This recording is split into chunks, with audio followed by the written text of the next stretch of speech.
You are watching 71 News Television.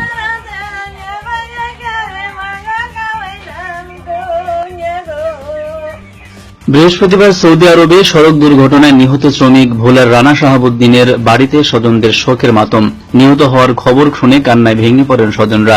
নিহতের বাড়ি ভোলার বোরহানউদ্দিন উপজেলার কাচিয়া ইউনিয়নের ফুলকাচিয়া গ্রামে। প্রায় 8 মাস আগে স্ত্রী ময়না, ছেলে সোহান, 2 মেয়ে সাবিনা ও সুমি চট্টগ্রামের বিশ্ব কলোনিতে চলে যায়। পরিবারের একটাই দাবি, যে কোনো মূল্যে নিহতের মরদেহ ফিরে পেতে চায় তারা। নিহতের পরিবার জানায়, প্রায় 15 বছর আগে জীবিকার সন্ধানে বিদেশ পাড়ি জমান নিহত রানা শাহাবুদ্দিন। সৌদিতে কাজের সুবাদে তাদের পরিবার ভালোই চলছিল, কিন্তু হঠাৎ করে সড়ক দুর্ঘটনায় তাদের সকল কিছু কেড়ে নিয়ে যায়। এখন শুধু একটাই আশা, যাতে একটিবার হলেও তারা তাদের প্রিয়জনের লাশটি দেখতে পায়। এ ব্যাপারে তারা সরকারের হস্তক্ষেপ কামনা করেন। ভোলা থেকে ইকরামুল আলম, 71 নিউজ টিভি।